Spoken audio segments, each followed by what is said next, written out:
जो गांव, जो जनसंख्या नदियों के किनारे है या उनके पड़ोस में है, पानी वितरण में उनको रहनी चाहिए सर्वोच्च प्राथमिकता। किंतु केंद्र और राज्यों के द्वारा जो जल नीतियां तैयार की गई उनमें पक्षपात और भेदभाव हुआ। इस कारण से जिनका प्रथम अधिकार था उनको वंचित कर दिया पानी से। और इसी का उदाहरण है टोंक जिले की निवाई तहसील, जिसमें 53 ग्राम पंचायतों के 215 गांव है।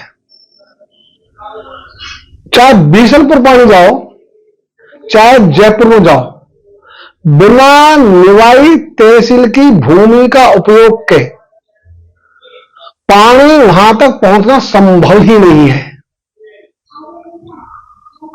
जो बांध बने बीसलपुर और ईसरदा, इन दोनों से अभी तक निवाई तहसील के एक भी गांव को पानी प्राप्त नहीं हुआ है। यह अन्याय की श्रेणी में आता है और यह अन्याय हो रहा है सरकारों की जल नीतियों के कारण से। आवश्यकता है उन जल नीतियों को बदलने की, उनमें ये प्रावधान करने की कि पानी का प्रथम अधिकार जो पानी के पड़ोस में है उसी को रहेगा। अन्यथा मछली पानी में रहे और प्यासी रह जाए, यह आश्चर्यजनक बात है। यही आश्चर्य है इन नीतियों ने पैदा किया है। और यहां पानी तो भरपूर है। हमने कहा है क्यों खेतों से दूर है भाई, और खेत को पानी मिलेगा तो पेट को तो स्वतः ही मिल जाएगा, अलग से उसकी योजना बनाने की जरूरत नहीं है। और पीने के पानी की योजना बनेगी तो उससे सिंचाई असंभव है, जबकि सिंचाई परियोजनाओं से पीने का पानी संभव है। तो सरकार को ऐसी योजना बनानी चाहिए जिससे एक पंथ दो काज की कहावत चरितार्थ हो जाए। अभी ये नहीं हो रहा है। ये दर्द है निवाई तहसील का। इसलिए अभी 5वां दिन है आज जल यात्रा को, जो 53 पंचायतों के 215 गांवों को संदेश पहुंचाने में सफल होगी। और उसका यही एकमात्र नारा है कि खेत को पानी, ये पहला नारा। और उसके साथ हमने दो बात और कही, फसल को दाम। फसल को दाम का अर्थ है यदि फसल पैदा होने के कारण प्राकृतिक आपदाओं के कारण से नष्ट हो जाए तो उसका प्रधानमंत्री फसल बीमा योजना में क्लेम मिल जाए। जो आपदा राहत प्रबंधन अधिनियम है उसके अंतर्गत उनको सहायता मिल जाए। और जब फसल पैदा हो जाए तो वो मूल्य किसानों को मिल जाए जिसको भारत सरकार न्यूनतम कहती है। तो न्यूनतम समर्थन मूल्य पर खरीद की गारंटी का कानून बनने से यह संभव है, वो भी नहीं बना है। इसका अर्थ हुआ फसल को दाम। तीसरा हमने कहा युवाओं को काम। इस देश में बेरोजगारी को कुछ जानता ही नहीं था, यह कोई बेरोजगार होता ही नहीं था। इसलिए हिंदी शब्दकोश में बेरोजगार या उसके समकक्ष कोई शब्द है ही नहीं। और इसलिए नहीं है कि हमारी जो अर्थरचना थी देश की वो ग्राम आधारित थी। एक गांव में औसत 10 उद्योग थे। रुई गांव में पैदा होती थी तो पिंजारा गांव में था, काटने वाला गांव में था, बुनकर गांव में था, सिलने वाला गांव में था, धोने वाला गांव में था। इसी ढंग से जहां पिल्ली पैदा होती थी हर गांव में घानी थी। तो हम हमारी आवश्यकता के अनुसार फसल बोते थे। और अब यह जो सिस्टम था यह समाप्त हुआ। और दूसरी ओर जो खेती में काम आने वाले उपकरण और यंत्र है, लोहे के बनाता था गांव का लोहार, लकड़ी के बनाता था गांव का कारीगर। भारत सरकार ने देश के स्वतंत्र होने के उपरांत जो काम गांव के लुहार का था वो सौंप दिया टाटा साहब को। तो टाटा साहब को काम सौंपा जाना चाहिए था, हम भी चाहते थे। इनको काम सौंपते हवाई जहाज बनाने का, उनको काम सौंप दिया, सुई बनाओ, चिमटी बनाओ, खुरपी बनाओ, दांत बनाओ, यानी कृषि यंत्र आप बनाओ। और टाटा के साथ खड़ी हो गई सरकार, लुहार अकेला पड़ गया।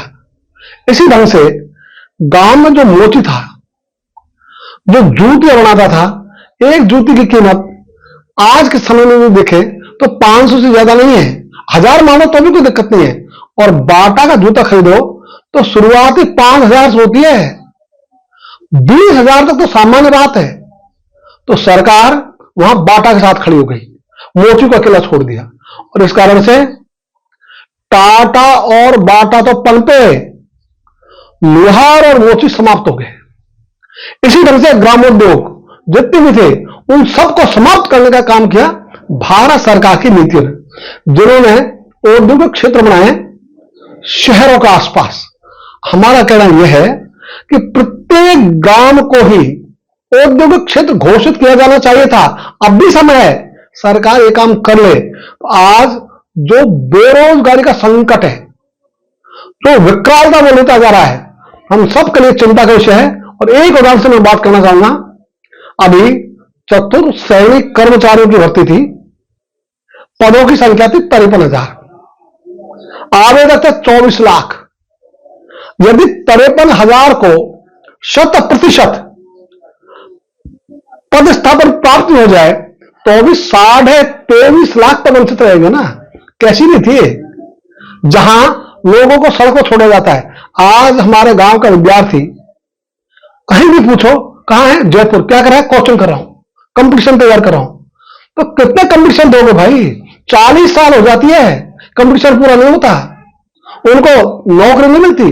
और नौकरी किसी को संभव है ही नहीं सभी को। इसलिए ग्रामोद्योग, इनकी रचना ये खेती के सहायक भी है और खेती के लिए आवश्यक भी है। पहले अकेले खेती के भरोसे हिंदुस्तान सोने की चिड़िया नहीं बना था। गांव के उद्योग और खेती दोनों मिलकर जब परस्पर पूरक होते थे तब देश की उन्नति होती है। और अभी जो मैंने 3 चीज कही, खेत को पानी, फसल को दान, युवाओं को काम, यह देश की समृद्धि का मूल मंत्र है। जब ये तीनों काम हो जाएं तो हमारा देश विश्व में इकोनॉमी में प्रथम स्थान पर आ जाए। आज हम तो पराधीन जैसे हो गए। भारत डीजल कहां से खरीदेगा? भारत को निर्देशित किया जाता है, यहां से नहीं, इस देश से खरीदो। तुम कौन होते हो कहने वाले भाई? तो ये जो हमारी अर्थव्यवस्था है ये हो गई परावलंबी। दूसरी भाषा में इसको कहें तो ये हो गई पराधीन। और पराधीन सत्य सुख नहीं, उसको सुख हो ही नहीं सकता। तो हम चाहते हैं भारत की अर्थव्यवस्था आत्मनिर्भर भारत की ओर बढ़ने वाली हो, वही हमारे देश को आत्मविश्वास दिलाएगी। फिर हमको ईरान की, अमेरिका की, विदेशों की चिंता करने की आवश्यकता नहीं रहेगी।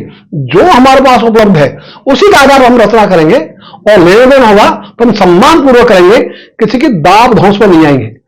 ये जो है आत्मनिर्भर भारत, इस ओर बढ़ने की आवश्यकता है। और इसके लिए आवश्यक है किसान केंद्रित राजनीति, गांव आधारित अर्थव्यवस्था। और इसी संदर्भ में हमने पहला जो बिंदु लिया है वो लिया है खेत को पानी का। और उसमें पहला प्रयोग है वो है 215 गांव निभाई के उनको पानी प्राथमिकता में मिले। उसके बाद आप किसी को दो। आज स्थिति ऐसी है कि जयपुर का रामगढ़ बांध, जो जयपुर के पानी का प्रमुख स्रोत था, उस पर तो सरकारी संरक्षण के कारण अतिक्रमण हो गया और अतिक्रमणों के कारण वो भरने बंद हो गया। दूसरी ओर लगभग 700 तलाइयां, जयपुर का जो विस्तार है वो निकल गया। उनको जो कुएं थे, बावड़ियां थी, उन पर मकान बना लिया समाप्त करके। तो जयपुर वालों ने तो अपने पानी के स्रोतों को समाप्त करके कुएं हटा दिए, बावड़ी हटा दी, तलाई हटा दी, तालाब हटा दिए, रामगढ़ बांध को मार दिया और फिर वो कह रहे हैं कि हमको 20 रुपए का पानी चाहिए, हमको इस अर्थ का पानी चाहिए। तो तुमको चाहिए कि सब भाई, क्यों चाहिए तुमको? इसलिए पहले पानी मिलेगा निवाई तहसील के 215 गांवों को। ये आंदोलन है। इस आंदोलन की दिशा में आगे बढ़ने के लिए गांव गांव के लोग संकल्प ले रहे हैं और यही आगे बढ़ेगा। और इसके लिए कहा है, इसके लिए तरीका है वोट। हम वोट देंगे पानी को देखकर, हम वोट देंगे दाम को देखकर, हम वोट देंगे युवाओं को काम के आधार पर। तो ये जो है तीनों हमारा मंत्र समृद्धि का, उसके आधार पर हम वोट करेंगे। अब हम वोट जाति, पार्टी, संप्रदाय के आधार पर नहीं करेंगे। इससे हमको प्राप्त कुछ नहीं होता। तो लोगों को प्राप्त हो तभी देश समृद्ध बनेगा। इस समृद्धि के लिए निवाई साहब ने शुरू किया है जल यात्रा, और आज इसका समापन है। इसी दिशा में हम लगातार सब गांव में जा रहे हैं। और आज जो हमारा डांगर थल गांव है, यहां भी यही गांव वालों ने सबने मिलकर संकल्प लिया, सर्वसम्मत होकर संकल्प लिया, एक मत होकर संकल्प लिया। यही संकल्प गांव गांव में हो रहा है। इसी के लिए आप सबसे राम राम करने की इच्छा थी। धन्यवाद। राम राम साहब।